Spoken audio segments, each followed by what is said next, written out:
This is hilarious to me. There's a right-wing pastor by the name of Robert Henderson, and he was praying for Trump to stay in office. And in the midst of that, he got a little too emotional.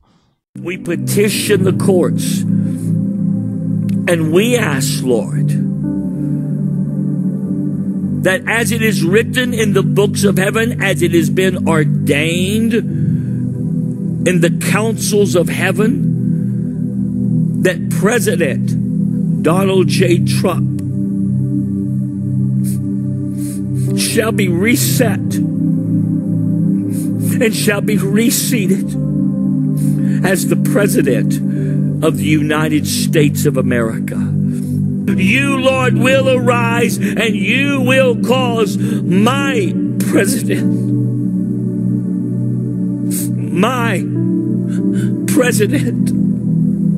Donald J. Trump,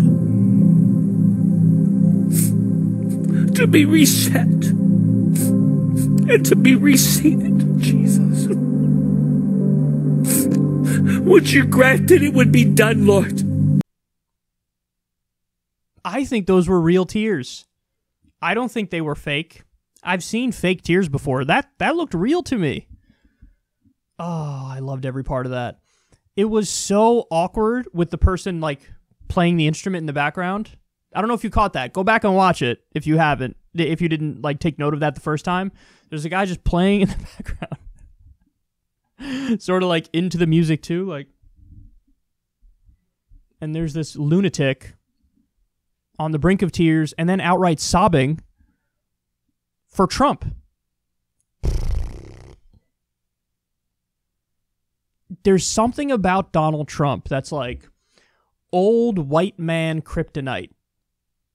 Now, I'm speaking in generalities here, of course. There's plenty of old white men who are not pro-Trump. But you know what I mean. Like the old conservative, Republican, old white men.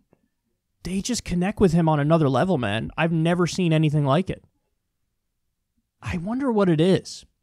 Like, part of me thinks there's a degree of relatability where it's like the image that Trump puts out there is what they've always wanted to be.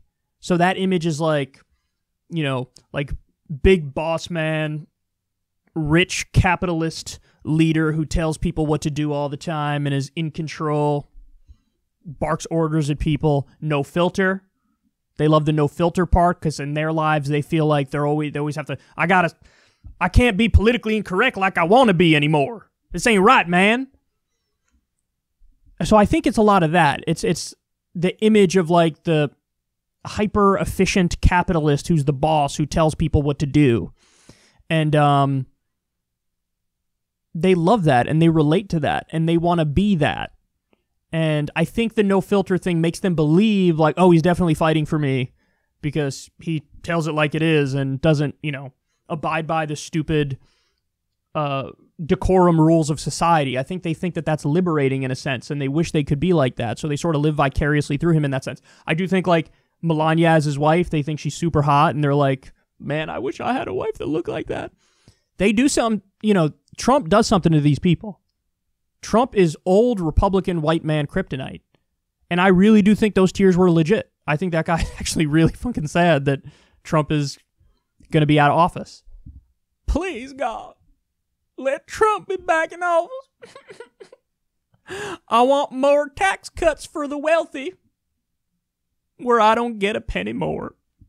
Like, that's the other thing that's crazy, is that the whole point of politics, to me, is to like actually see what they're doing, what direction are they taking the country in, what policies are they in favor of, what becomes law. Like that's the most important thing, right? And like that guy has no idea. You can tell him to name like 3 or 4 things Trump has done. You're getting crickets. Maybe he can name one, you know, but they don't know. They have no idea. They have no idea that we're still in Iraq and Afghanistan, even though Trump said we're going to get out of Iraq and Afghanistan. No idea that 83% of the benefits of that tax cut bill went to the top 1%. No idea. No idea at all. No idea that he destroyed the Consumer Financial Protection Bureau, which is the most pro-working class agency that the federal government had. because it returned billions of dollars to defrauded Americans. These guys don't know. He doesn't know. He doesn't know at all. And here's the sad part too. A lot of it is like cultural. A lot of the love of Trump is like culture war oriented. You know, they feel like he's a warrior on my side of the culture war. A grown man crying like that. I'm not sure I've ever cried like that. And he's a grown man crying like that over Donald Trump. That man casts a spell on old Republican white men, doesn't he? It's unlike anything I've ever seen. These guys, like, I'm sure they loved George W. Bush when George W. Bush was president, but they didn't feel like this about George W. Bush. They did not feel like this about George W. Bush. This is way more powerful when it comes to Trump. So, right-wing pastor Robert Henderson, that was really awkward but kind of funny to watch.